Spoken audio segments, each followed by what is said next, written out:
అలాగా 63,000 అనేది 70 అయింది, 80 అయింది, 1 lakh అయింది. మా నాన్న ఫోన్ చేశారు, ఏం చేస్తున్నావమ్మా, 1 lakh వచ్చే బిజినెస్ ఇన్ని రోజులు నాకు అర్థం కాలేదు, ఏం చెయ్యాలా అని చెప్పి. ఎప్పుడు వచ్చారు మా నాన్న? మా చెల్లి వాళ్ళకి గోల్డ్ కవరింగ్ బిజినెస్ మచిలీపట్నంలో ఉంటారు.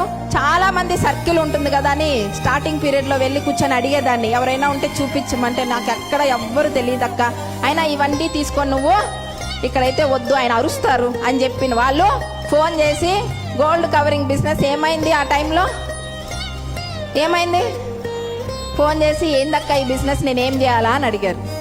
ఈరోజు తన ఇన్కమ్ 1,10,000.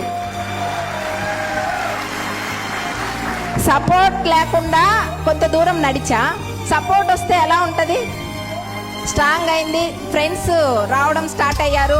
1 lakh నిజమా, చెక్ స్టేట్మెంట్ చూపి, బ్యాంక్ స్టేట్మెంట్ పెట్టు, చెక్ స్టేట్మెంట్ పెట్టడం, వెస్టేజ్ యాప్ డౌన్లోడ్ చేసి నా స్టేట్మెంట్స్ ఫుల్గా పెట్టుకుంటూ వచ్చాను. 1 lakh, 1.5 lakh అయింది, 2 lakhs అయింది, 2 lakhs 22, 3 lakhs అయింది. నాకు డీసీడీగా 3.5 lakh అచీవ్ చేశాను. 3.5 లక్ష ఇంటర్ సెకండ్ ఇయర్ క్వాలిఫికేషన్. ఇంకా ప్లాన్ అర్థమైంది, ఎలా చేసుకోవాలో అర్థమైంది. ఇంకా మీదట బిజినెస్ నేను స్పీడ్గా చేస్తానా, స్లోగా చేస్తానా? ఖచ్చితంగా